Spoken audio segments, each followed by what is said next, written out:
Eh, Oke, saya mulai. Assalamualaikum warahmatullahi wabarakatuh. Eh, Selamat pagi, Pak Kuntarto selaku dosen pendidikan agama Islam dan teman-teman semua yang berbahagia. Di sini kami dari kelompok 6 akan mempresentasikan hasil diskusi dari kelompok kami mengenai kepemimpinan dalam Islam. Saya Nadia Putri Aprilia dengan NIM K1B021032 bersama dengan kedua rekan saya, yakni ada Aziz Khairul Wisri dengan NIM K1B021034 dan Evita Melinda Yudnabena dengan NIM K1B021036. Untuk topik pembahasan materi kali ini, yakni yang pertama ada pendahuluan, yang kedua ada definisi kepemimpinan, yang ketiga ada sifat-sifat kepemimpinan, yang keempat ada tipe-tipe kepemimpinan, yang kelima ada gaya kepemimpinan, yang keenam ada syarat kepemimpinan dalam Islam, dan yang terakhir ada tugas pokok kepemimpinan. Untuk yang pertama, pendahuluan. Manusia diciptakan oleh Allah Subhanahu wa Ta'ala ke muka bumi ini sebagai khalifah atau pemimpin. Oleh sebab itu, manusia tidak terlepas dari perannya sebagai pemimpin. Peran kepemimpinan seringkali menjadi ukuran dalam mencari sebab-sebab jatuh bangunnya suatu organisasi. Konsep kepemimpinan dalam Islam memiliki dasar-dasar yang sangat kuat dan kokoh yang tidak hanya dibangun dari nilai-nilai ajaran Islam, namun telah dipraktekkan sejak berabad-abad yang lalu oleh Nabi Muhammad SAW, para sahabat, dan Khulafaur Rasyidin. Selanjutnya ada definisi kepemimpinan. Menurut Mamduh, kepemimpinan adalah proses untuk mempengaruhi kegiatan serta tugas dari sekelompok orang dalam aktivitas kelompok. Ruh dari kepemimpinan adalah melibatkan orang lain, staf yang akan dipimpin. Kepemimpinan juga dipengaruhi oleh faktor pembagian kekuasaan atau power. Dalam konteks yang lain, kepemimpinan dapat diartikan sebagai suatu aktivitas untuk memberikan pengaruh perilaku pada orang lain agar mampu melakukan aktivitas yang diarahkan oleh seorang pemimpin. Jadi, kepemimpinan adalah setiap aktivitas yang dilakukan oleh seseorang atau kelompok untuk berkoordinasi dan memberikan arah kepada orang atau kelompok yang tergabung dalam komunitas untuk mencapai tujuan yang telah diharapkan.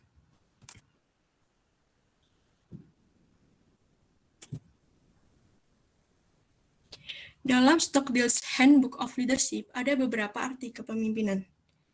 Yang pertama ada leadership as a power relation. Kepemimpinan sebagai hubungan kekuasaan.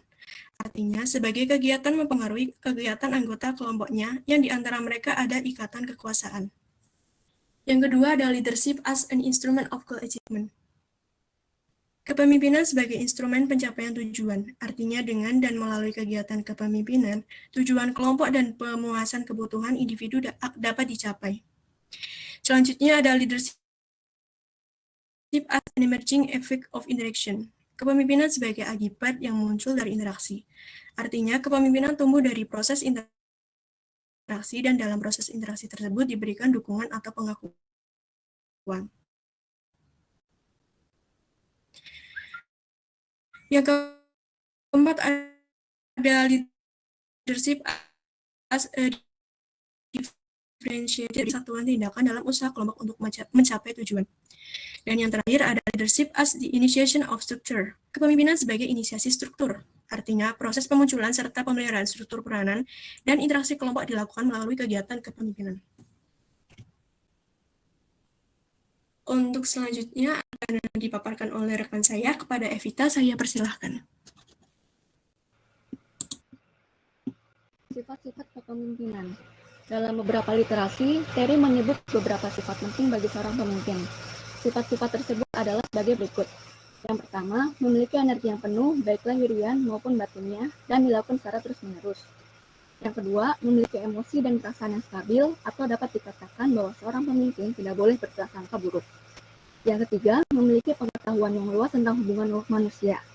Karena pekerjaannya yang paling utama bersangkutan dengan orang lain, maka ia harus mengetahui banyak hal serta permasalahan tentang manusia dan hubungan antar manusia itu sendiri.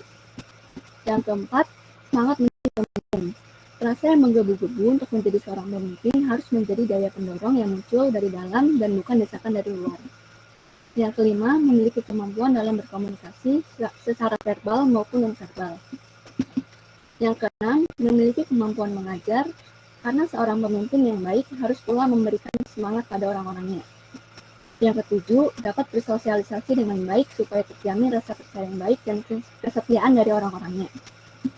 Yang kedelapan, memiliki kemampuan teknis untuk merencanakan, menyusun organisasinya, mengambil keputusan, mengawasi, meneliti, dan lain sebagainya.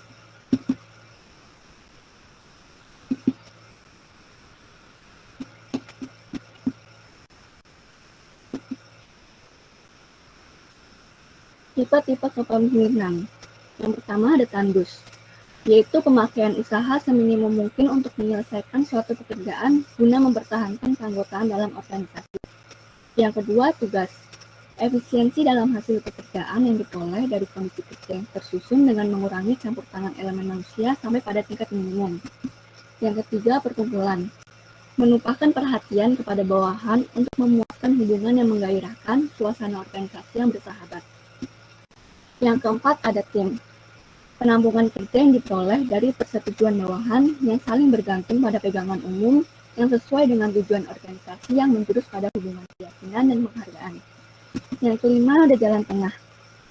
Kecakapan organisasi yang memadai adalah usaha dan memungkinkan membuat keseimbangan di antara kerja.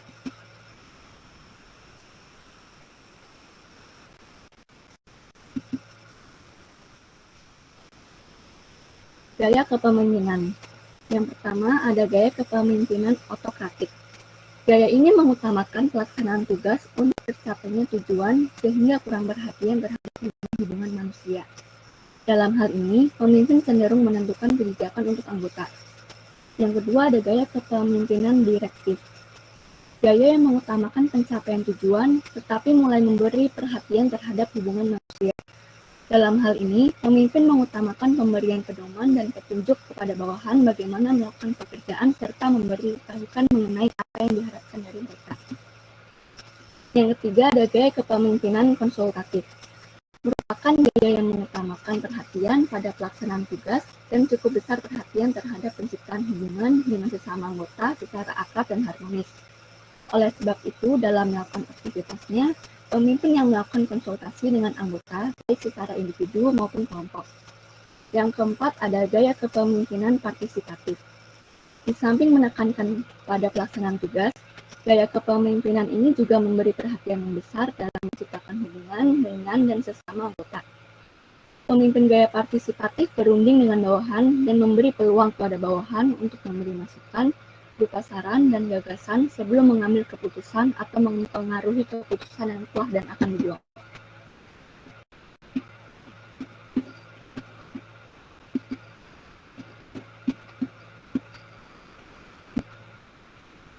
Syarat menjadi pemimpin menurut Islam. Banyak ulama telah menelusuri Al-Quran dan hadis dan menyimpulkan bahwa minimal terdapat 4 kriteria yang harus dimiliki oleh seseorang sebagai syarat untuk menjadi pemimpin. Kriteria tersebut diantaranya adalah 4 sifat yang dimiliki oleh Nabi dan Rasul. Diantaranya, yang pertama ada sidq, yaitu jujur, kebenaran, dan kesungguhan dalam bersikap, berucap, dan bertindak dalam melaksanakan tugasnya. Yang kedua, amanah, yaitu kepercayaan yang menjadikan dia memelihara dan menjaga sebaik-baiknya apa yang diamanahkan kepadanya, baik dari orang-orang yang dipimpinnya, terlebih lagi dari Allah SWT. Yang ketiga, tablik, yaitu penyampaian secara jujur dan bertanggung jawab atas segala tindakan yang diambilnya. Dan yang terakhir ada fatonah, yaitu kecerdasan, cakap, dan handal yang melahirkan kemampuan menghadapi dan menanggulangi persoalan yang muncul. Materi selanjutnya akan dijelaskan oleh rekan saya Aziz. Kepada Aziz dipersilahkan. Oke, baik, terima kasih kepada Evita. Kita lanjut ya teman-teman, selanjutnya yaitu syarat menjadi pemimpin menurut Islam. Selain keempat sifat di atas, perlu diketahui pula syarat pemimpin dalam Islam lainnya seperti yang dijabarkan sebagai berikut. Yang pertama yaitu memutuskan perkara dengan adil. Rasulullah SAW bersabda, tidaklah seseorang pemimpin mempunyai perkara kecuali ia akan datang dengannya pada hari kiamat dengan kondisi terikat. Entah ia akan diselamatkan oleh keadilan atau akan dijerumuskan oleh kezalimannya. Hadis riwayat Baihaqi dari Abu Hurairah dalam kitab Al-Kabir. Untuk syarat yang selanjutnya yaitu tidak menerima hadiah. Seorang rakyat yang memberikan hadiah kepada seorang pemimpin pasti mempunyai maksud tersembunyi, entah ingin mendekati atau mengambil hatinya. Oleh karena itu, hendaklah seseorang pemimpin menolak pemberian hadiah dari rakyatnya. Rasulullah SAW bersabda, pemberian hadiah kepada pemimpin adalah pengkhianatan. Hadis riwayat Tabrani. Dan selanjutnya yaitu kuat dan sehat. Dalam Quran surat Al-Qasas, yang artinya sesungguhnya orang yang paling baik yang kamu ambil untuk bekerja pada kita ialah orang yang kuat lagi dapat dipercaya. Syarat selanjutnya yaitu berlemah lembut. Doa Rasulullah yang artinya, ya Allah, barang siapa mengurus satu perkara umatku, lalu ia mempersulitnya, maka persulitlah ia. Dan barang siapa yang mengurus satu perkara umatku, lalu ia berlemah lembut kepada mereka, maka berlemah lembutlah kepadanya. Syarat yang terakhir yaitu tegas dan bukan beragu. Rasulullah SAW bersabda, jika seorang pemimpin menyebarkan keraguan dalam masyarakat, ia akan merusak mereka. Riwayat Imam Ahmad, Abu Dawud, dan Al-Hakim. Untuk yang selanjutnya, ada video mengenai kepemimpinan dalam Islam. Silahkan menyimak, teman-teman. Kenapa perlu kita mempelajari tentang kepemimpinan? Nah, ini landasannya. Kenapa harus belajar mengenai kepemimpinan? Karena dalam Islam, jadi kullukum, setiap kalian semua adalah ra'in, pemimpin. Wa kullukum, dan semuanya mas'ulun, akan ditanya pertanggungjawaban tentang kepemimpinannya.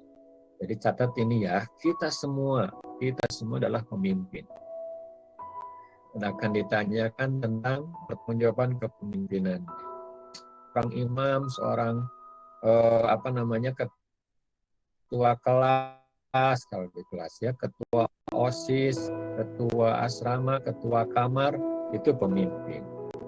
Kalau masyarakat ada RT, RW, ada lurah atau kepala desa, ada camat, bupati, ya sampai gubernur, sampai presiden, dan semua akan ditanya tentang kepemimpinannya, dipertanggungjawabkan nanti di hadapan Allah Subhanahu. Jadi luar biasa, memang sangat berat ya, jadi pemimpin tidak mudah. Makanya dalam Islam kalau ingin menjadi pemimpin ya harus siap dengan segala sesuatunya. Jangan sekedar ingin jadi pemimpin, karena semua akan ditanya pertanggungjawabannya. Tetapi harus disiapkan bahwa saya memimpin untuk apa? Ya, saya memimpin. Apakah ingin disebut sebagai seorang pemimpin? Apakah ingin disebut orang hebat? Apakah ingin disebut orang yang luar biasa, dikagumi banyak orang? Nah, hati-hati ya. Atau apa? Oh, saya memimpin karena ingin lebih banyak memberikan manfaat. وَإِذْ قَالَ رَبُّكَ لِلْمَلَائِكَةِ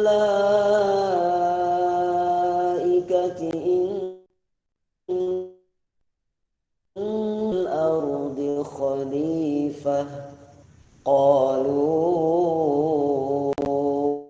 أَتَجْعَلُ فِيهَا مَن يُفْسِدُ فِيهَا وَيَسْفِكُ الدماء ونحن نسبح بحمدك ونقدس لك قال إني أعلم ما لا تعلمون.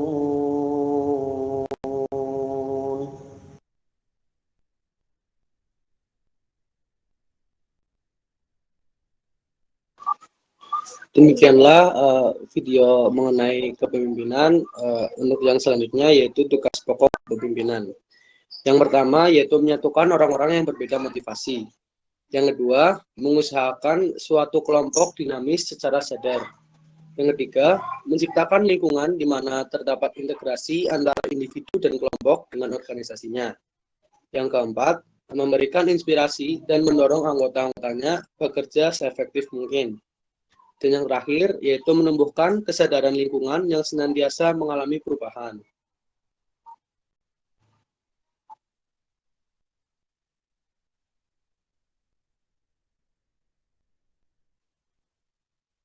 Selanjutnya yaitu kesimpulan. Seorang pemimpin harus memiliki sifat dan gaya yang baik untuk mengurus atau mengatur orang lain demi tercapainya tujuan yang diharapkan. Dalam menjadi pemimpin, manusia harus bisa menjalankan apa yang telah diamanatkan oleh Allah.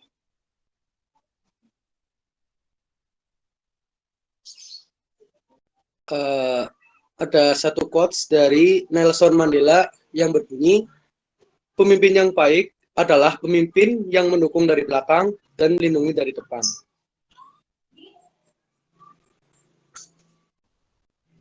Baik, terima kasih. Saya kembalikan kepada Saudari Nadia.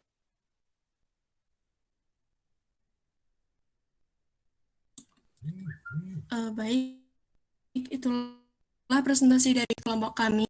Untuk selanjutnya mungkin akan ada presentasi dari kelas A, dan yang terakhir ada sesi tanya jawab. Mungkin saya tutup presentasi dari kami, kelompok 6 kelas B. Semoga apa yang kami sampaikan dapat bermanfaat. Wabarakatuh. Ya, waalaikumsalam warahmatullahi wabarakatuh. Silakan bagi teman-teman yang ingin bertanya pada ini kelompok 6 ya, dipersilahkan untuk menulisnya di kolom chatting ya. Selanjutnya saya beri kesempatan kepada kelas A, berarti ini ya. Tadi kelas B ya teman-teman? Iya Pak. Oke, tadi kelas B, sekarang kelas A. Monggo yang bertugas.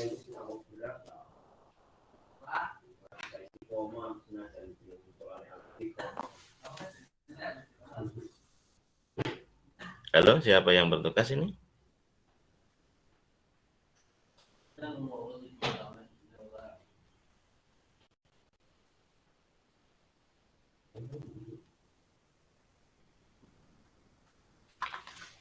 Izin share screen ya Pak. Oke, silakan Mbak Umi Latifah dan kawan-kawan. Monggo.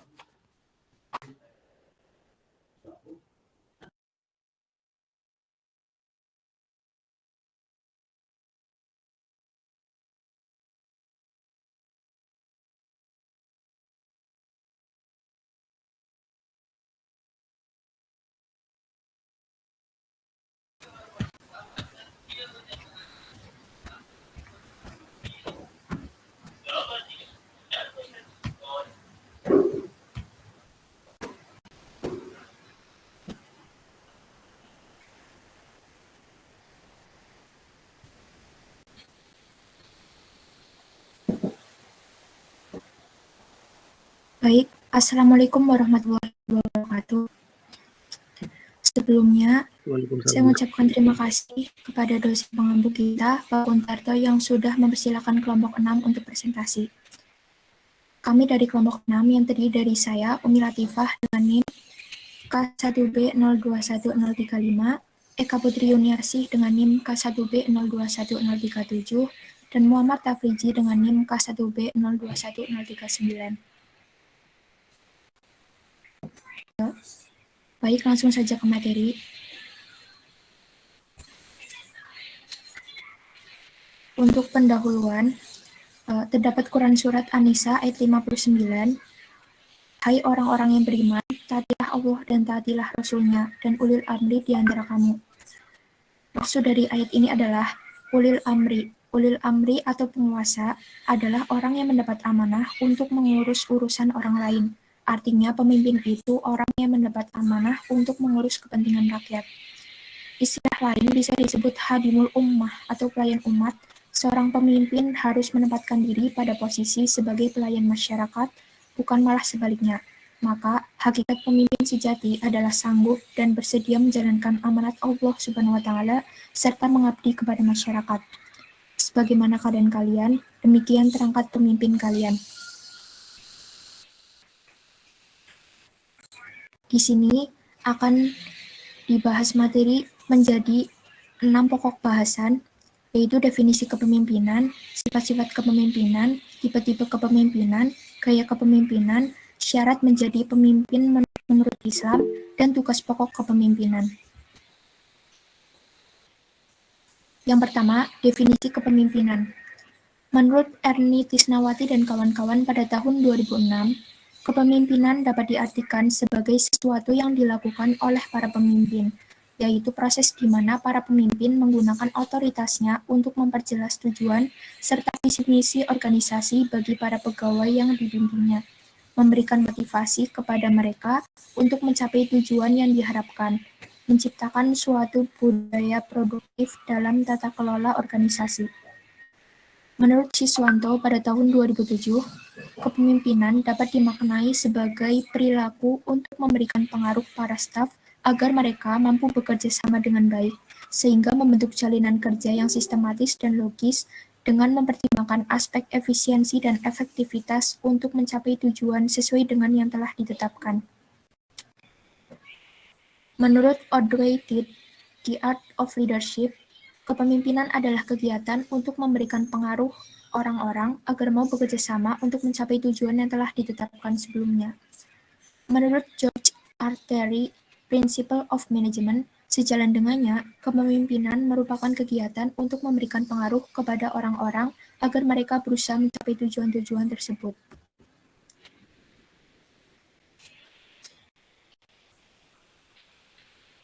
Fungsi leadership sebagai yang pertama, focus of group success. Maksudnya, fokus keberhasilan kelompok. Yang artinya, pangkal penyebab terjadinya atau timbulnya kegiatan-kegiatan, proses-proses, atau perubahan-perubahan dalam kelompok merupakan akibat kepemimpinan. Yang kedua, personality and its effect. Kepribadian dan pengaruhnya.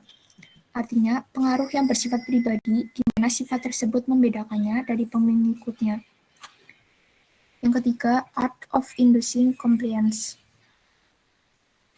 Seni mendorong kepatuhan. Artinya, usaha terselubung untuk mempengaruhi dan membentuk kelompok agar terjadi kesesuaian di antara mereka. Yang keempat, exercise of influence. Latihan pengaruh. Artinya kegiatan untuk mengubah, membentuk, atau menentukan perilaku anggota dan kegiatan kelompok. Yang keempat, act of behavior. Artinya, tindakan perilaku. Serangkaian kegiatan yang dilakukan untuk mengarahkan dan mengkoordinasikan kegiatan atau pekerjaan anggota kelompoknya. Yang keenam, form of persuasion. Artinya, bentuk persuasi. Kegiatan atau tindakan mempengaruhi anggota kelompok melalui ajakan atau hubungan emosional, bukan dengan paksaan atau otoritas formal. Untuk yang selanjutnya akan dijelaskan oleh Eka Putri Yuniarsi.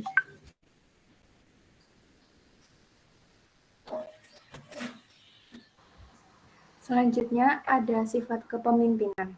Menurut Ki Hajar Dewantara, sifat-sifat kepemimpinan ada 3, yaitu ingarso sung tulodo, di muka harus memberi tauladan. Jadi seorang pemimpin harus memberi contoh, baik sikap maupun perbuatannya, serta dirinya sendiri harus dapat menjadi panutan bagi orang yang dipimpinnya. Pemimpin harus memberi contoh yang baik, seperti sifat-sifat disiplin, giat bekerja, dan lain sebagainya. Yang kedua, ing matio mangun karso, di tengah membangun prakarsa. Seorang pemimpin harus mampu membangkitkan semangat berswakarsa dan berkreasi pada orang-orang yang dipimpinnya. Seperti misalnya untuk memecahkan masalah yang dihadapi. Pemimpin memberi kesempatan kepada bawahannya untuk memberikan masukan, saran, dan pendapatnya. Yang ketiga, tutwuri handayani, mengikuti dari belakang. Seorang pemimpin harus mendorong orang-orang yang dipimpinnya agar berani berjalan di depan dan berani bertanggung jawab. Seperti misalnya, pemimpin memberi kesempatan sepenuhnya kepada bawahan untuk menyelesaikan pekerjaan yang ditugaskan kepadanya, atau memecahkan sendiri masalah yang dihadapi dalam unit kerjanya. Kemudian secara diam-diam, pemimpin memantau dan mengawasi agar tidak terjadi hal-hal yang tidak diharapkan. Jadi, pemimpin tetap bertanggung jawab.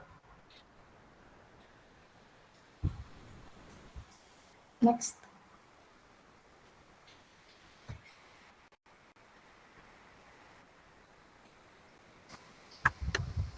Selanjutnya, tipe kepemimpinan. Menurut George R. Terry, ada 6 tipe kepemimpinan. Yang pertama, kepemimpinan pribadi.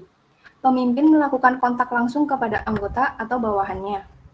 Instruksi disampaikan secara oral ataupun langsung pribadi disampaikan oleh pemimpin. Tipe kepemimpinan ini sering dianut oleh perusahaan kecil karena kompleksitas bawahan maupun kegiatannya masih sangat kecil. Sehingga pelaksanaannya selain mudah, juga sangat efektif dan tidak memiliki prosedural yang berbelit. Yang kedua, ada kepemimpinan non-pribadi.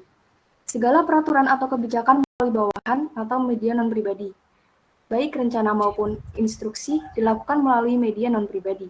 Pada tipe ini, program pendelegasian kekuasaan sangatlah berperan dan harus diaplikasikan. Ketiga, ada kepemimpinan otoriter. Pemimpin merasa kekuasaan adalah miliknya. Aturan ketat dan semua harus menuruti dirinya. Pemimpin yang bertipe otoriter biasanya bekerja sangat sungguh-sungguh, teliti, dan cermat. Pemimpin bekerja menurut peraturan dan kebijakan yang berlaku dengan ketat. Meskipun agak kaku dan segala instruksinya harus dipatuhi oleh para bawahan, mereka tidak berhak mengomentarinya, karena pemimpin beranggapan bahwa dialah yang bertindak sebagai pengemudi dan yang akan bertanggung jawab atas segala kejadian. Yang keempat, kepemimpinan demokratis, di mana dalam tipe ini ada partisipasi kelompok dalam setiap kegiatannya. Pemimpin beranggapan bahwa ia merupakan bagian yang sama dalam perusahaan dan secara bersamaan seluruh elemen bertanggung jawab terhadap perusahaan, sehingga semua individu harus berpartisipasi dalam setiap aktivitas perencanaan hingga evaluasi. Setiap individu merupakan potensi yang berharga dalam usaha mencapai tujuan. Kelima, ada kepemimpinan paternalistik, bersifat kebapaan untuk melindungi dan mengarahkan. Tindakan dan perilaku pemimpin ibarat seorang bapak kepada anaknya. Yang terakhir, ada pemimpin menurut bakat, di mana sifat pemimpin bawaan sejak lahir dan mungkin disebabkan adanya faktor keturunan. Next.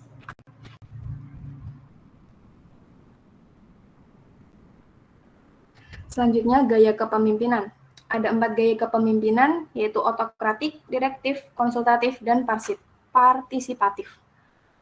Gaya kepemimpinan otokratik memiliki ciri-ciri mengutamakan pencapaian tujuan dan mengesampingkan hubungan manusia. Gaya ini mengutamakan pelaksanaan tugas untuk tercapainya tujuan sehingga kurang perhatian terhadap hubungan-hubungan manusia. Pemimpin mengendalikan pelaksanaan tugas dan interaksi antar anggota secara ketat, kurang memberikan kebebasan untuk memulai tugas-tugas anggota, serta kurang memberikan pujian terhadap prestasi bawahan. Gaya kepemimpinan direktif mengutamakan pencapaian tujuan, mulai memberi perhatian terhadap hubungan manusia. Gaya ini mengutamakan pencapaian tujuan, tetapi mulai memberi perhatian terhadap hubungan manusia, di mana pemimpin mengutamakan pemberian pedoman dan petunjuk kepada bawahan, sebagaimana melakukan pekerjaan, serta memberitahukan mengenai apa yang diharapkan dari mereka. Ketiga, gaya kepemimpinan konsultatif yang mengutamakan pelaksanaan tugas serta perhatian cukup besar terhadap hubungan dengan sesama anggota. Pemimpin melakukan konsultasi dengan anggota baik secara individu maupun kelompok. Terakhir, gaya kepemimpinan partisipatif dengan ciri-ciri menekankan pelaksanaan tugas serta perhatian yang besar dalam menciptakan hubungan dengan manusia. Pemimpin berunding dengan bawahan dan memberi peluang kepada bawahan untuk memberi masukan seperti saran dan gagasan sebelum mengambil keputusan. Selanjutnya akan dijelaskan oleh Muhammad. Syarat menjadi pemimpin menurut Islam.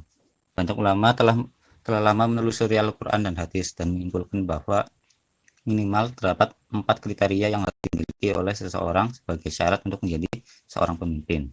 Semuanya terkumpul dalam 4 sifat wajib yang dimiliki oleh para nabi dan Rasul sebagai pemimpin umatnya. Yaitu yang pertama ada sidik, yang kedua amanah, yang ketiga fatonah, yang keempat tablik. Sidik yaitu jujur, kebenaran dan kesungguhan dalam bersikap, berucap, dan bertindak di dalam melaksanakan tugasnya. Yang kedua amanah yaitu kepercayaan yang menjadikan dia memelihara dan menjaga sebaik-baiknya apa yang diamanahkan kepadanya, baik dari orang-orang yang dipimpin, terlebih lagi dari Allah Subhanahu wa taala. Yang ketiga fatonah yaitu kecerdasan, cakap, dan handal yang melahirkan kemampuan menghadapi dan menanggulangi persoalan yang muncul. Yang keempat, tablik, yaitu penyampaian secara jujur dan bertanggung jawab atas segala tindakan yang diambilnya. Misalnya, tidak menutupi kekurangan atau melindungi kesalahan.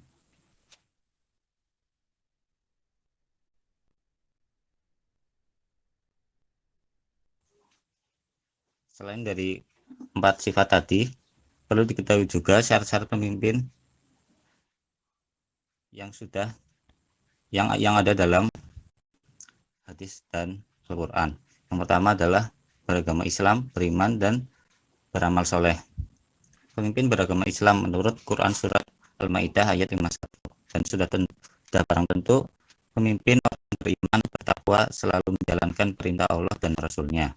Yang kedua laki-laki. Laki-laki ini adalah pemimpin dari kaum perempuan. Seperti yang tercantum dalam Quran Surat An-Nisa ayat 34. Lalu yang ketiga, niat yang lurus. Sesungguhnya setiap amal perbuatan tergantung pada niatnya. Dan sesungguhnya setiap orang akan dibalas sesuai dengan niatnya. Hadis riwayat Bukhari dan Muslim. Tidak meminta jabatan. Rasulullah bersabda kepada Abdurrahman bin Samurah radhiyallahu anhu, "Wahai Abdurrahman bin Samurah, janganlah kamu meminta untuk menjadi pemimpin. Sesungguhnya jika kepemimpinan diberikan kepada kamu karena permintaan, maka kamu akan memikul tanggung jawab sendirian. Dan jika kepemimpinan itu diberikan kepada kamu bukan karena permintaan, maka kamu akan dibantu untuk menanggungnya." Lalu berpegang pada hukum Allah. Allah berfirman, "Dan hendaklah kamu memutuskan perkara di antara mereka menurut apa yang diturunkan Allah. Dan janganlah kamu mengikuti hawa nafsu mereka." Quran Surat Al-Ma'idah ayat 49. Lalu tidak menerima hadiah. Seorang rakyat yang memberikan hadiah kepada seorang pemimpin pasti mempunyai maksud tersembunyi, entah ingin mendekati atau mengambil hati. Oleh karena itu, hendaklah seorang pemimpin menolak pemberian hadiah dari rakyatnya.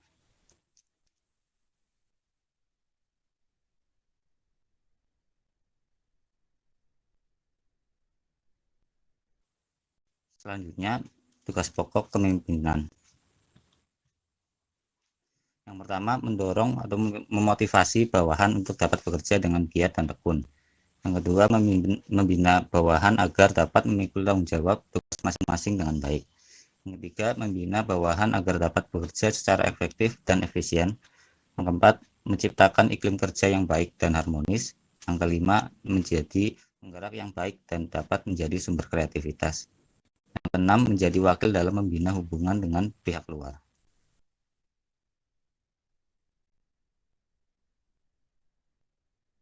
Terakhir, kesimpulan. Istilah lain dari pemimpin atau penguasa antara lain ulil amri, umara, dan khalifah. Pemimpinan menuntut keadilan yang harus mampu dirasakan oleh semua pihak dan golongan dengan mengambil keputusan yang adil antara dua pihak yang berselisih, mengurus dan melayani segenap lapisan masyarakat tanpa memandang agama, budaya, etnis, dan latar belakang.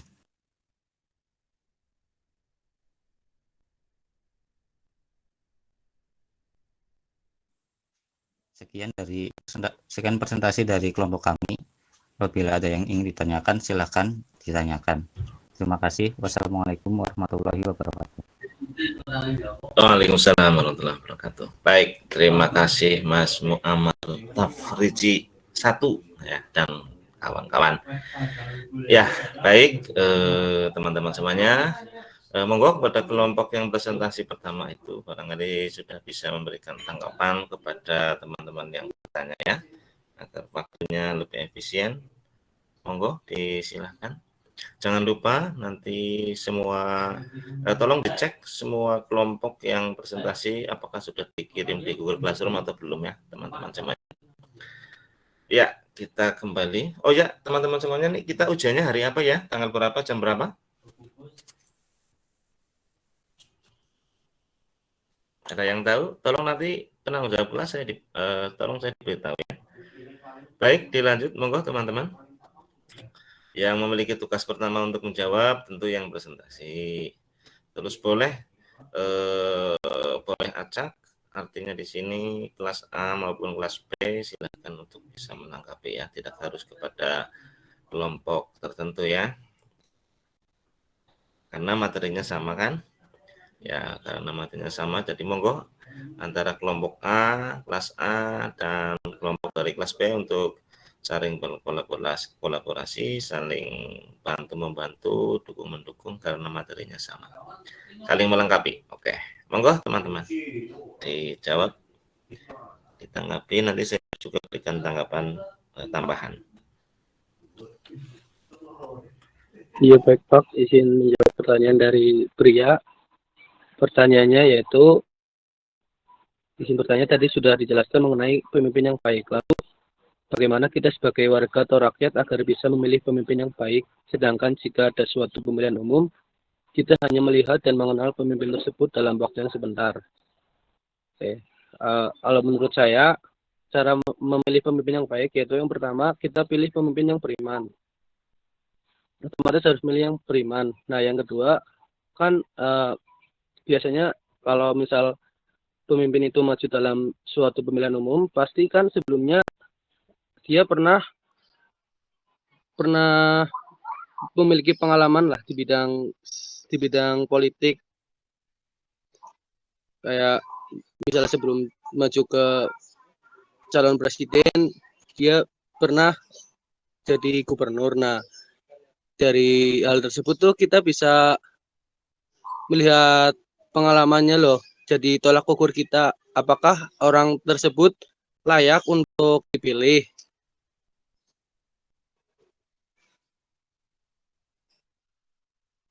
Untuk syarat calon pemimpin yang baik itu ada 3. Yang pertama hafisun. Hafisun itu orang yang pandai menjaga, orang yang punya integritas dari 4 sifat kepemimpinan Rasulullah. Nah, kita lihat apakah orang tersebut waktu menjabat itu punya keempat sifat kepemimpinan Rasulullah atau enggak. Kalau misal punya, ya berarti dia masuk ke syarat yang pertama. Kalau enggak ya berarti sudah enggak lah. Syarat yang kedua yaitu alim. Alim ini mempunyai ilmu dan wawasan serta kebijakan yang kuat terhadap masyarakat yang akan dipimpin dan mempunyai cakrawala berpikir jauh ke depan. Syarat yang ketiga yaitu hazaini ardi, yang artinya sang calon pemimpin ini sanggup dan punya program kemakmuran masyarakatnya, bukan memikirkan kesejahteraan diri dan keluarganya dan kepentingan lainnya. Jadi intinya kalau misal mau memilih pemimpin yang baik itu kita lihat dari pengalamannya buat dijadiin tolak ukurnya, sama pemimpinnya itu harus yang beriman. Sekian dari saya. Apakah menjawab saudari pria? Ya baik, terima kasih Ajis untuk jawabannya dapat dipahami.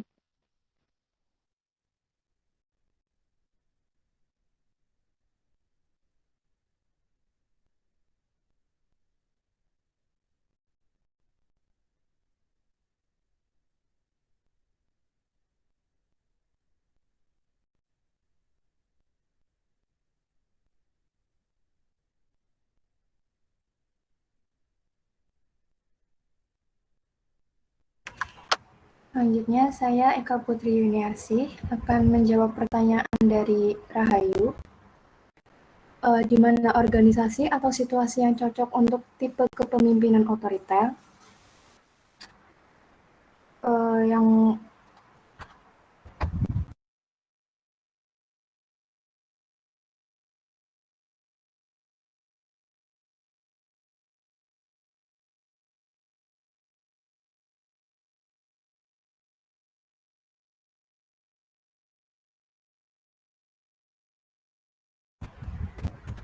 Yang pertama ada di beberapa lembaga seperti militer, manufaktur, misi darurat, bisnis konstruksi, restoran, dan perusahaan dengan kuota yang agresif. Selain itu juga bisa juga diterapkan pada bisnis yang membutuhkan panduan tegas untuk melewati krisis atau tantangan. Terus, apakah kepemimpinan ini dapat menimbulkan keputusan yang seenaknya dan sewenang-wenang? Bila pemimpinnya tidak bijak, tentu saja itu bisa menimbulkan hal-hal seperti itu. Tapi selain itu juga kepemimpinan ini cukup efektif jika keputusan yang harus dibuat itu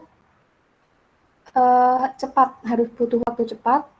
Jadi kayak tidak ada waktu untuk berdiskusi. Tipe kepemimpinan ini cocok untuk keadaan seperti itu. Terus juga bisa mencegah bisnis atau proyek menjadi stagnan. Selain itu juga bisa membuat individu, kelompok, atau tim tidak kelewatan tenggat waktu. Terus juga kalau keadaannya penuh tekanan, kepemimpinan tipe ini cukup menguntungkan. Sekian, apakah menjawab untuk Rahayu?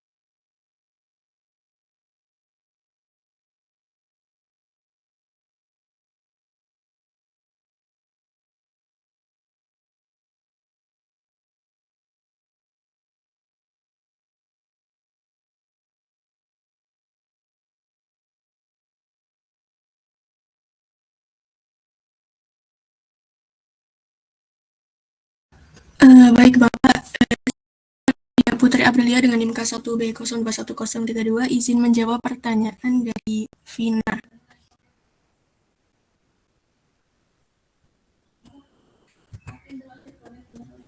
Pertanyaannya, negara Indonesia selalu melakukan pemilu untuk memilih pemimpin negara. Lalu bagaimana hukum memilih pemimpin dalam Islam? Bolehkah golput atau tidak memilih? Jadi menurut Islam, golput itu tidak diperbolehkan atau tidak dibenarkan. Karena mengangkat pemimpin adalah suatu kewajiban, dan apabila golput, sama dengan tidak mengangkat pemimpin. Padahal Islam menyuruh untuk mengangkat pemimpin walaupun hanya 3 orang. Hal tersebut juga sudah diatur dalam pasal 1 ayat 34 Undang-Undang Pemilu nomor 7 tahun 2017. Selain itu, Allah juga berfirman, wahai orang-orang yang beriman, taatilah Allah dan taatilah Rasul-Nya serta para pemimpin di antara kalian. Jadi ayat ini menjelaskan hukum wajibnya menaati ulil amri atau pemimpin, yaitu orang yang mendapatkan mandat untuk memerintah rakyat. Menaati kepala negara adalah wajib, berarti mengangkat pemimpin pun hukumnya wajib. Seperti itu, Vina. Apakah dapat diterima, Vin? Baik, terima kasih Nadia telah menjawab. Bisa diterima. Oke, makasih kembali.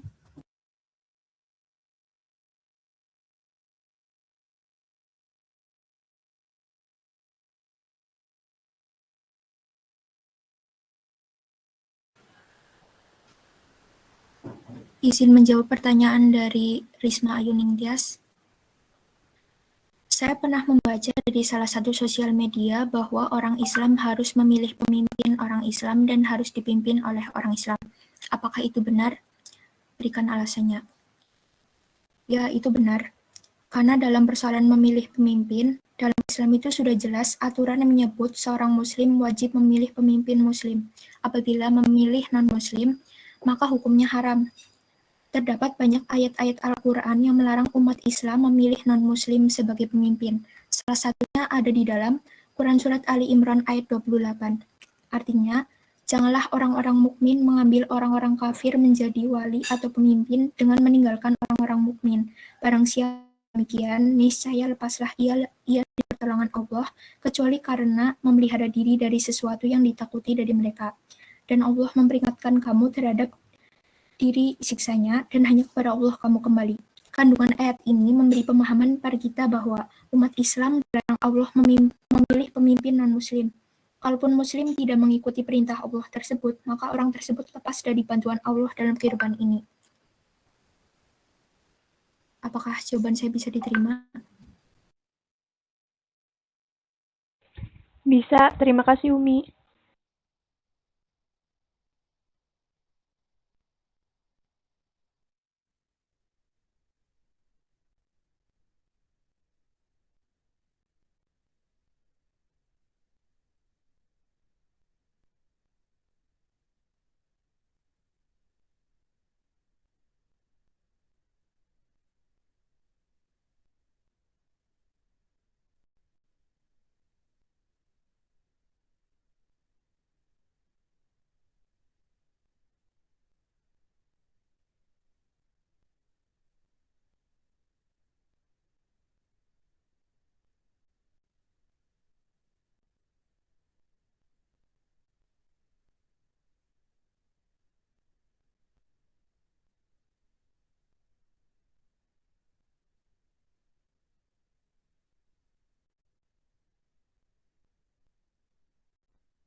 Sudah terjawab semuanya, teman-teman?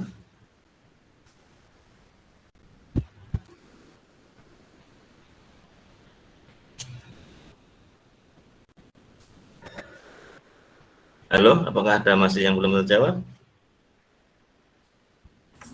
Masih ada 3 yang belum, Pak. Oke, mau dilanjut? Atau dilempar ke yang lain?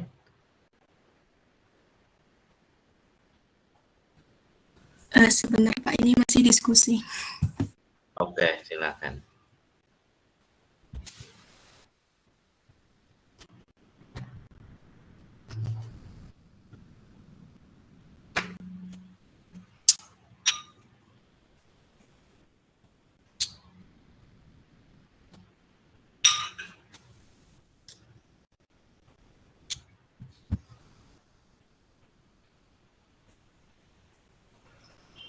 Saya Asita Melinda izin menjawab pertanyaan dari Biniatul Akmalina. Gaya kepemimpinan yang seperti apa yang cocok untuk mahasiswa khususnya dalam berorganisasi? Menurut saya, gaya kepemimpinan yang cocok untuk mahasiswa dalam berorganisasi adalah gaya kepemimpinan demokratis. Karena kepemimpinan demokratis adalah jenis kepemimpinan di mana seorang pemimpin mendelegasikan otoritasnya dan mengajak para pengikutnya untuk berpartisipasi dalam proses pengambilan keputusan. Seorang pemimpin yang demokratis merupakan seorang pendengar yang baik bagi para pengikutnya dan seorang pekerja tim yang baik, serta mampu mempengaruhi dan berkolaborasi dengan tim yang dipimpinnya. Dengan adanya gaya kepemimpinan seperti ini, tiap masukan dari anggota tim dihargai dan komitmen dalam kerja tim dapat dirasakan melalui adanya partisipasi yang aktif dari tiap anggota. Dalam hal ini, seorang pemimpin dapat menerapkan gaya kepemimpinan ini untuk mendapatkan saran yang berguna dari para anggota-anggotanya. Apakah pertanyaannya terjawab?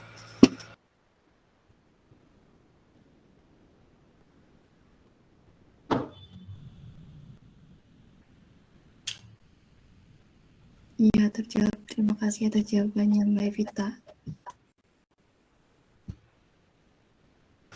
Sama-sama.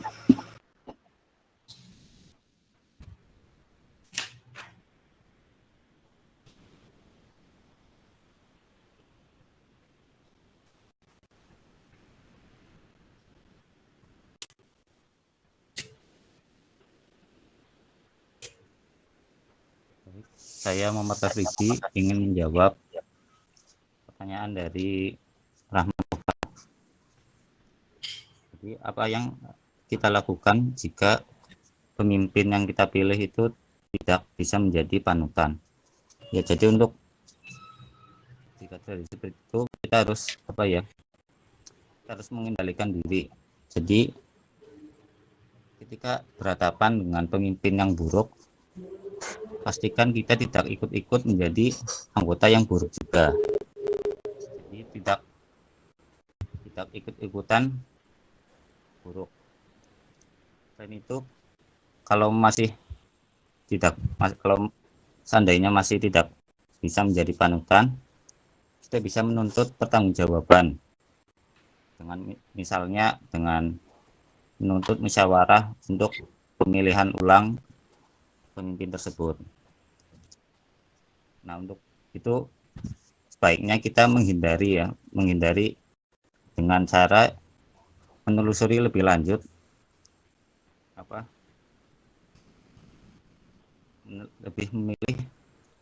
lebih berhati-hati dalam memilih pemimpin yang akan kita jadikan panutan, jadi agar tidak merasa kecewa ketika pemimpin yang kita pilih ternyata tidak bisa menunaikan kewajibannya dengan baik.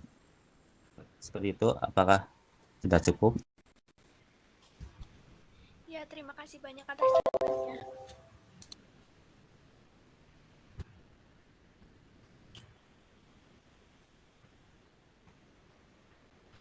Ya, saya Sinul Bisri, izin menjawab pertanyaan dari Risa.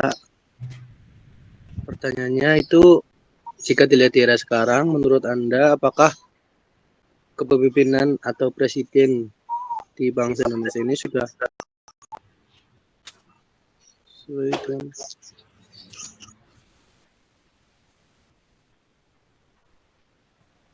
gimana, Pak?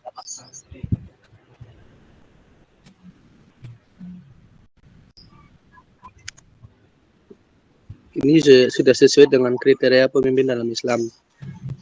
Menurut saya ini sudah sesuai ya, karena yang pertama yaitu Islam, terus juga beriman. Nah, dilihat dari beberapa pendapat tokoh masyarakat ini memiliki pendapat bahwa Jokowi itu berpihak ke pribumi dan umat Islam. Terlihat dari kebijakannya itu yang Jokowi presiden sekarang sudah menginvestasi saham Freeport, itu jelas menunjukkan bahwa presiden sekarang ini berpihak ke masyarakat pribumi. Yang kedua, presiden sekarang juga memiliki kepedulian terhadap pesantren, ulama, dan juga keberpihakan kepada umat Islam di Palestina. Ya, sudah bisa kita lihat banyak membantu juga. Nah, presiden sekarang juga memenuhi kriteria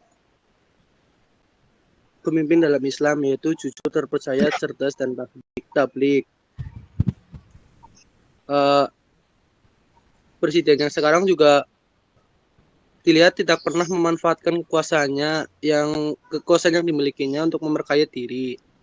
Bahkan keluarganya juga sama sekali tidak pernah menyentuh proyek-proyek pemerintah atas nama anak presiden. Kehidupannya juga sederhana. Bagaimana Risa, apakah bisa menjawab atau masih ada yang kurang?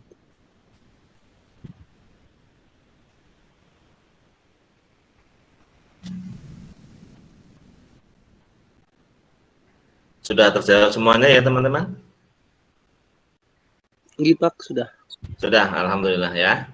Baik teman-teman semuanya, saya akan memberikan tambahan ya teman-teman. Sebelumnya, Assalamualaikum warahmatullahi wabarakatuh. Waalaikumsalam warahmatullahi wabarakatuh. Waalaikumsalam warahmatullahi wabarakatuh. Kita awali dengan membaca basmalah terlebih dahulu, monggo teman-teman. Bismillahirrahmanirrahim. Bismillah, alhamdulillah, salatu wassalamu ala rasulillah wa ala alihi wa sahbihi wa la hawla wa la quwata illa billah. Raditu billahi rabba bil islami dina wa bi muhammadin nabiyya wa rasulah. Rabbi zidni ilma warzuqni fahma. Rabbi shrah li sadri wa yassir amri wa hlul 'uqdatam min lisani yafqahu qawli. Teman-teman semuanya, saya sampaikan terima kasih pada yang presentasi dan kepada teman-teman yang telah bertanya.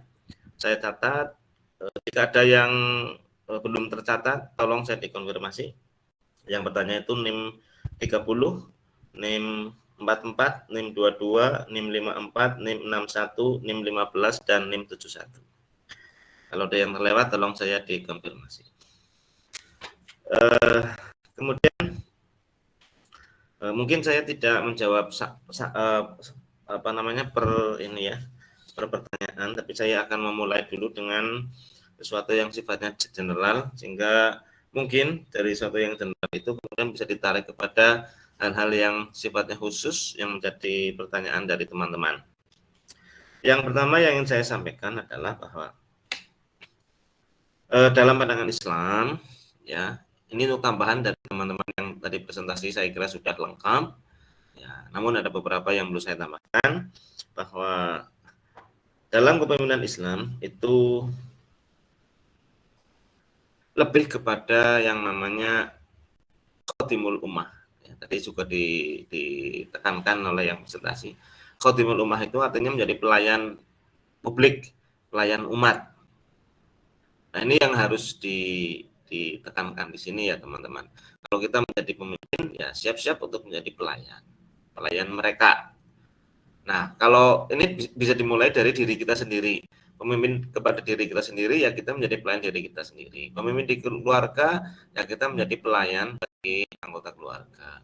Dan seterusnya, sampai kepada pemimpin mungkin tingkat dunia ya.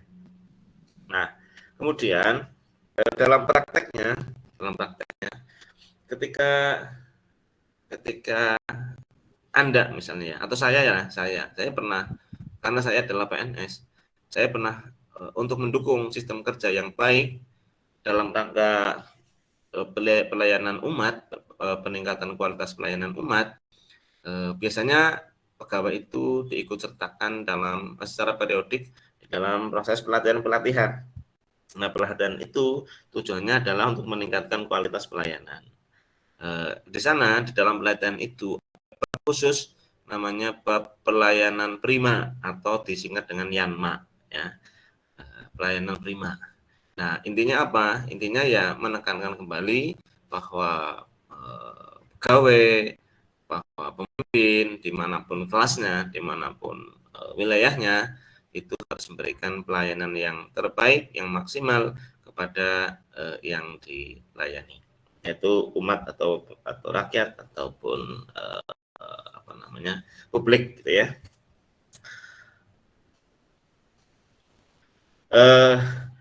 Di sini pemimpin dikaitkan dengan penguasa, ya, untuk era modern ataupun dalam konteks Islam, lebih kepada dalam konteks Islam, bahwa penguasa di sini itu artinya adalah bahwa pemimpin itu diberi amanat, ya, diberi mandat oleh rakyat, untuk mengatur, untuk melakukan hal-hal yang dianggap baik untuk umat. Jadi kekuasaan itu kekuasaan pada itu, ya, bukan kekuasaan kemudian untuk mengambil alih semuanya, kekuasaan untuk mengambil keuntungan pribadi dan sebagainya. Itu bukan itu, ya. Tapi keputusan dan kekuasaan dalam hal mengambil keputusan-keputusan untuk kebaikan umat, ya. Nah, kemudian bagaimana sifat-sifat yang terbaik bagi seorang pemimpin? Tadi juga sudah disebutkan. Nah, saya ingin menekankan lagi di sini adalah bahwa mereka yang paling layak, ya, tentunya ini kita bicara yang ideal, ya. Ideal yang pertama, ideal yang kedua, dan ideal yang ketiga, sama ideal yang terakhir lah, gitu ya. Karena tidak semua orang itu memiliki kapasitas kenabian. Nah, jadi yang pertama, yang paling ideal seorang pemimpin itu adalah orang-orang yang memiliki karakteristik kenabian. Paling tidak kita bisa melihat ada 4 sifat itu, ada sidik, tablik, amanah, dan fatonah. Minimal itu, ya, minimal itu. Nah, ketika kita mencari kualitas di bawahnya, bisa kemudian diambil dari orang-orang filosof. Orang-orang filosof itu adalah orang-orang yang dalam memahami hidup ini menggunakan daya pikiran, daya nalar, daya perenungan, kontemplasi dengan berbagai pengayaan yang sudah dia miliki, baik spiritual maupun material, ya, untuk mencari akar-akar permasalahan yang ada di masyarakat. Nah, biasanya mereka itu kemudian menemukan ide-ide, gagasan-gagasan yang cerdas dalam mensikapi dinamika perkembangan umat. Nah, kemudian ketika tidak menjumpai orang seperti itu, bisa kemudian pemimpin itu layak kepada mereka-mereka yang menjadi praktisi dalam berbagai aspek kehidupan ini. Nah, mengapa ini menjadi layak? Karena praktisi itu adalah mereka yang kerjanya itu di lapangan, sehingga paham betul terhadap dinamika di masyarakat, sehingga dia kemudian bisa menjadi visioner. Dia mampu untuk meraba atau merancang masa depan rakyatnya. Karena setiap zaman itu pasti akan ada perubahan-perubahan. Gitu, kira-kira begitulah teman-teman. Nah, kemudian ketika tidak memang mencari pemimpin yang ideal sebagaimana Nabi Muhammad SAW itu sulit ya. Nah, mungkin untuk konteks yang sekarang hal itu bisa disiasati, bisa disiasati dengan kepemimpinan itu bukan kepemimpinan tunggal, tetapi kepemimpinan itu adalah kepemimpinan yang bersifat kolektif. Artinya pembagian amanat itu kemudian dibagi-bagi, tetapi ada pemimpin yang umum. Sebagaimana yang kita ketahui lah ya, misalnya kita saudara ya di kelas misalnya, itu ada ketua kelas, kemudian situ ada bendahara, kemudian ada sekretaris, kemudian ada bidang teman-teman yang diberi tugas untuk menangani bidang-bidang tertentu. Jadi di sini pemimpin itu sebagai manajemen, ya top manajemennya adalah pemimpin. Nah, tidak seluruh urusan dia tangani, tetapi dia bagi-bagi kepada orang-orang, kepada para pihak yang memang kompeten dalam urusan-urusan tertentu. Nah, lalu pemimpin sebagai manajemen itu mengkoordinasikan untuk menjadikan potensi-potensi para pihak itu menjadi lebih maksimal di dalam menjalankan kerjanya. Saya kira seperti itu dalam prakteknya ya.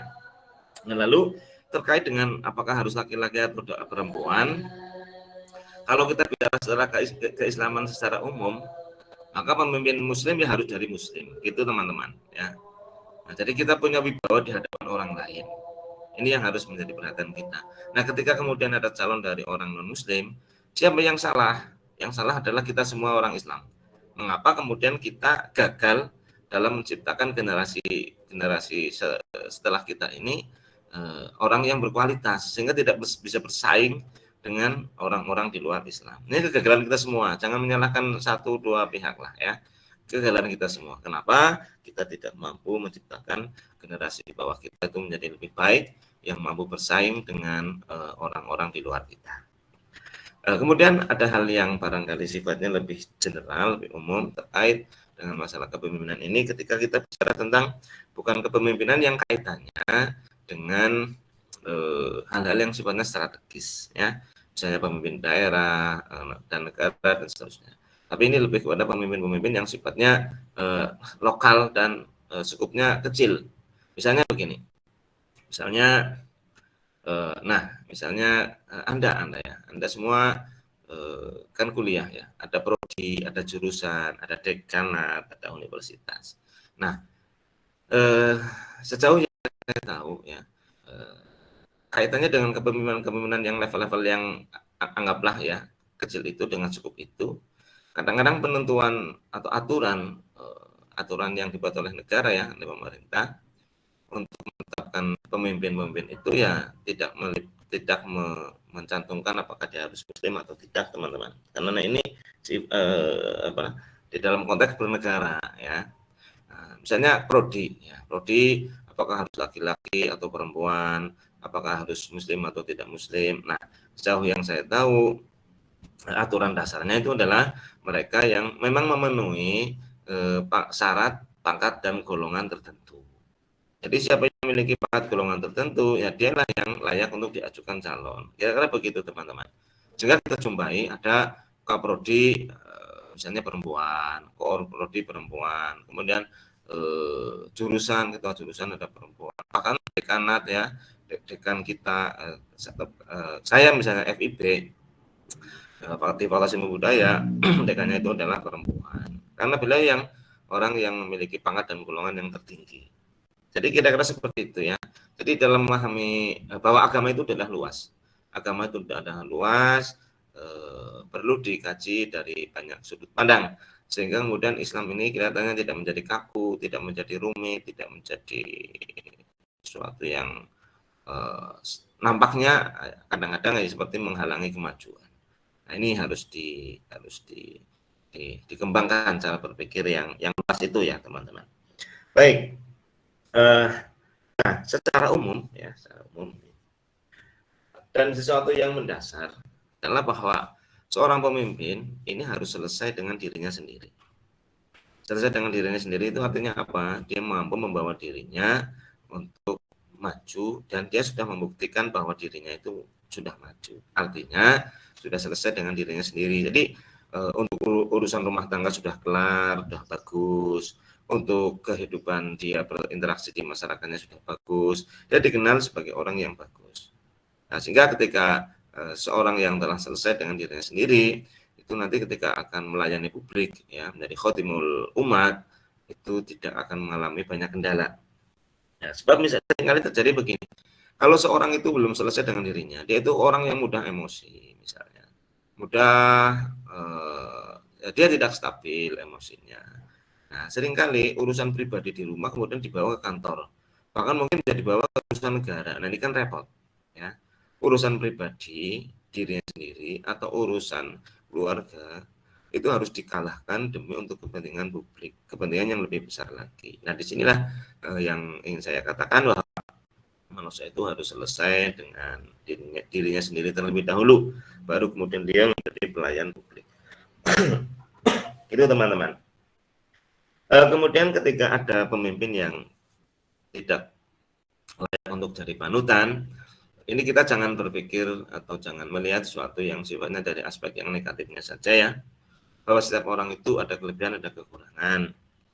Nah, bahwa tidak semua orang itu memiliki kapasitas yang ideal sebagaimana yang diharapkan oleh kita semuanya atau diharapkan dalam agama. Tidak semua pemimpin memiliki sifat yang ideal ya. Nah, yang patut menjadi catatan bagi kita adalah bahwa kekurangan orang lain ini menjadi lahan ibadah bagi kita. Tolong ini diperhatikan ya teman-teman. Kekurangan orang lain, kelemahan orang lain ini menjadi lahan ibadah bagi kita. Jadi ketika ada pemimpin yang kurang ideal, yang apa, nah inilah kewajiban orang-orang terdekat, ring pertama, ring kedua, ring ketiga, atau bahkan masyarakat umum bisa memberikan masukan untuk menutup kekurangan dari para pemimpin.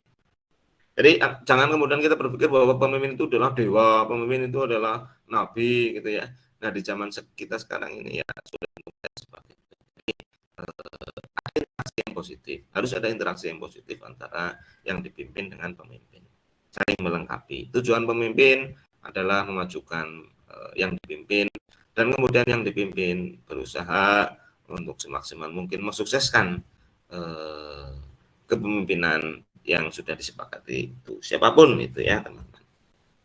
Kalau memberikan kritik silakan kritik dengan baik. Ya kalau menurut saya kalau kritik itu ya baik ya harus dikritik, tetapi sebaiknya juga harus menghormati kapasitas yang dikritik. Sebagai kepala negara misalnya ya kita harus santun, kita harus baik dengan kata-kata yang baik. Jangan kemudian mencela di hadapan publik. Mengkritik yang tidak pakai dasar, mengkritik yang tidak didasarkan pada fakta-fakta. Nah, ini akan kemudian membuat kegaduhan-kegaduhan dalam berbangsa dan bernegara. Saya kira ini tidak baik dan tidak elok ya, tidak elegan dalam kehidupan kita. Jadi kita sebagai orang Islam itu harus mengedepankan akhlak, mengedepankan etika moral ya dalam berinteraksi di dalam masyarakat. Baik, kemudian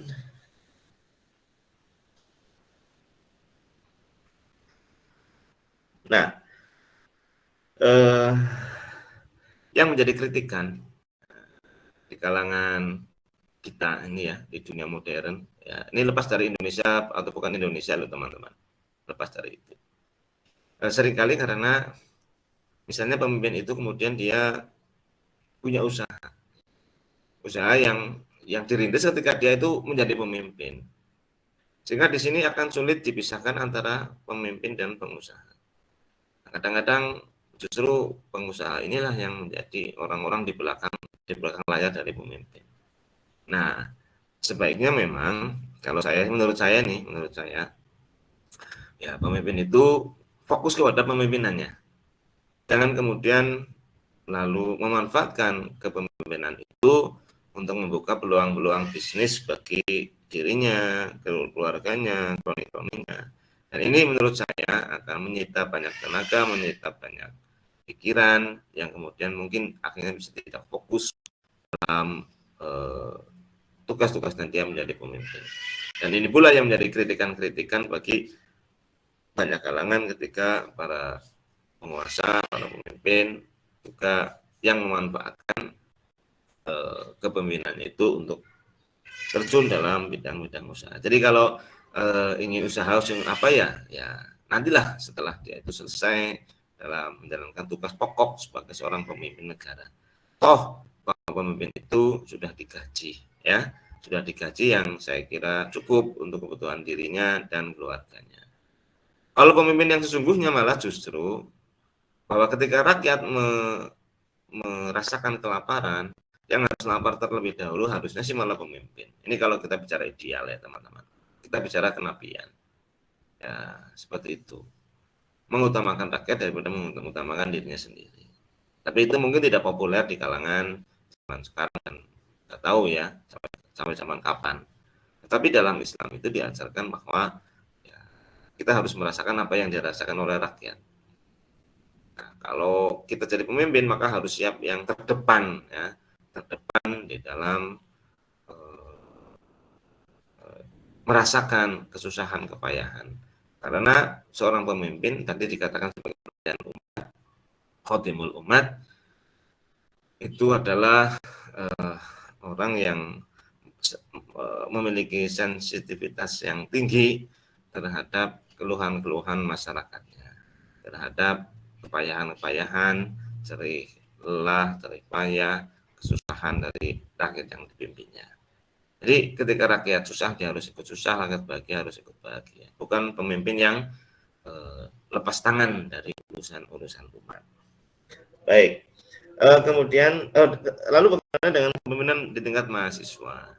Nah, mahasiswa ini adalah kelompok masyarakat yang sedang mencari jati diri, ya, sedang mencari jati diri.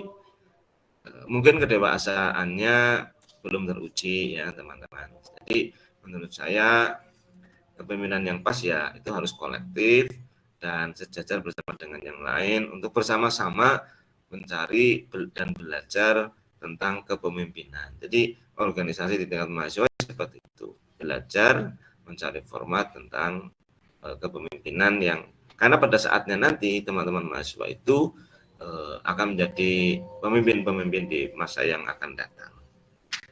Nah, saya kira itu ya teman-teman. Kemudian ada pertanyaan yang tadi ditanyakan ya tentang cara memilih. Nah, apakah harus golput atau tidak? Ya kalau kita bicara tentang hak ya, hak setiap orang apakah boleh golput atau tidak golput? Ya memang kalau bicara hak tentang itu ya kita mengakui itu hak pilihan masing-masing. Golput atau tidak golput. Tetapi kita ini harus menjadi orang yang bertanggung jawab. Sekarang Anda bisa membayangkan ketika pemilihan banyak dari kaum muslimin yang golput ya. Nah, lalu kemudian suaranya kan menjadi berkurang. Lalu karena suaranya berkurang, maka kesempatan pemimpin muslim untuk tampil juga berkurang. Nah, ini akan membahayakan umat. Nah, ini teman-teman ya. Atau ketika kemudian yang golput itu banyak mencapai lebih dari 50% misalnya. Nah, lalu kemudian apakah pemilihan itu sah? Apakah representatif? Apakah kemudian ketika dia dipaksakan untuk memimpin, apakah tidak terjadi goyangan-goyangan politik di dalam masyarakatnya? Padahal kepemimpinan itu butuh stabilitas dalam negeri yang mapan.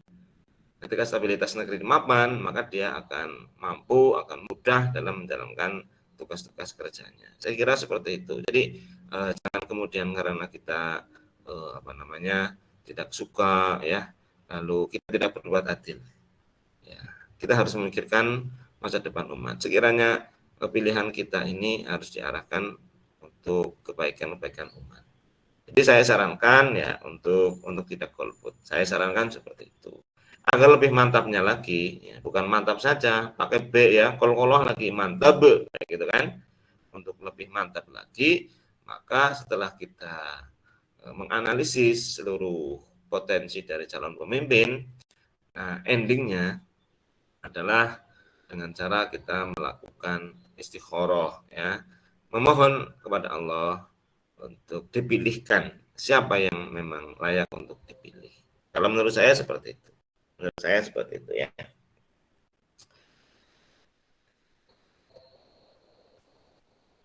Nah, jadi begitulah teman-teman sebagai tambahan dari saya terkait dengan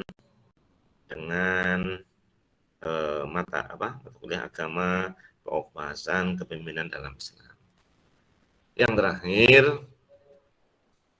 saya mengharapkan mahasiswa untuk giat belajar. Giat belajar karena Allah Subhanahu wa taala, bukan karena ingin menjabat, ingin menjadi pemimpin dan seterusnya. Belajarlah sungguh-sungguh karena Allah Subhanahu wa taala.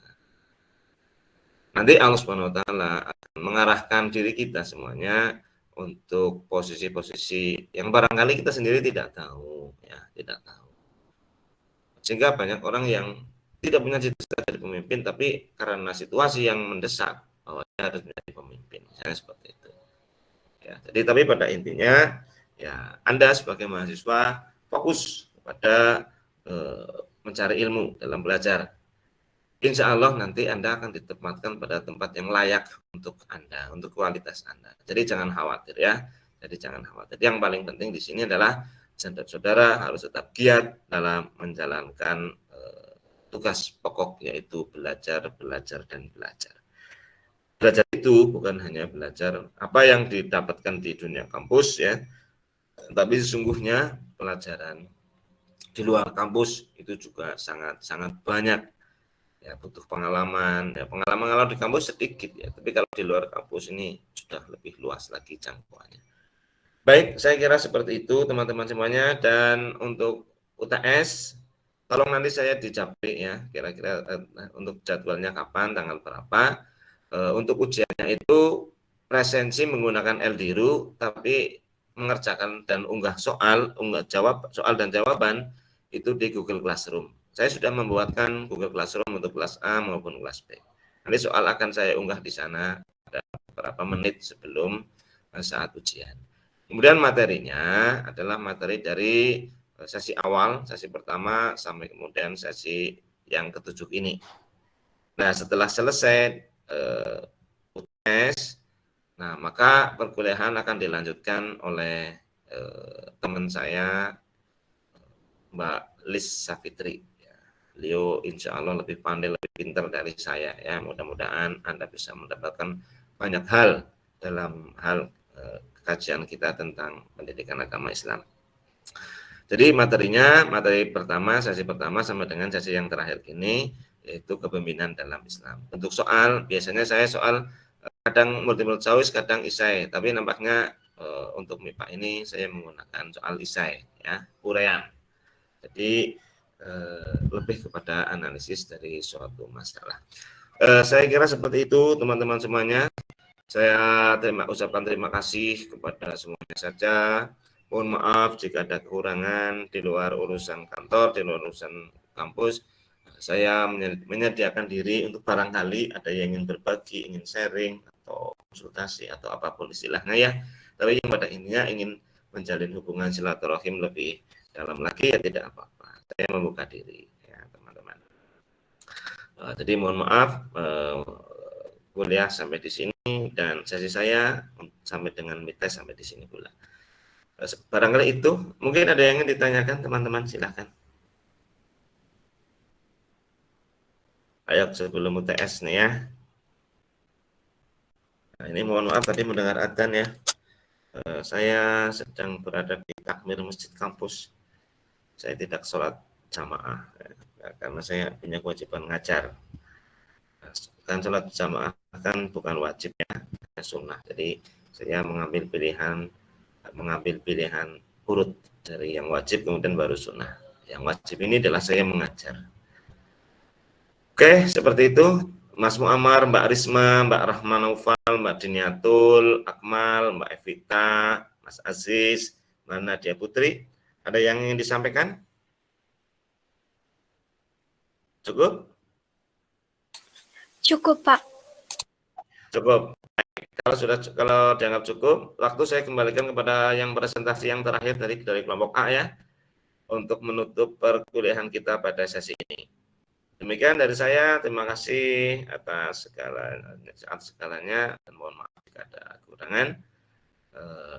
Dan saya akhiri. Assalamualaikum warahmatullahi wabarakatuh. Monggo kepada kelompok kelas A untuk menutup perkuliahan pada sesi ini ya. Saya kembalikan waktu kepada yang presentasi. Tadi Mbak siapa ya? Saya lupa. Mbak Umi dan kawan-kawan ya. Monggo Mbak Umi. Baik, terima kasih kepada teman-teman semua yang sudah bertanya. Apabila ada kesalahan, kami mohon maaf. Sekian terima kasih. Semoga apa yang kami sampaikan dapat bermanfaat bagi teman-teman semua. Wassalamualaikum warahmatullahi wabarakatuh. Waalaikumsalam warahmatullahi wabarakatuh. Terima kasih teman-teman. Mohon maaf, mohon undur diri. Terima kasih, Pak. Terima kasih, Pak. Terima kasih, Pak. Ya, mohon maaf, mohon undur diri.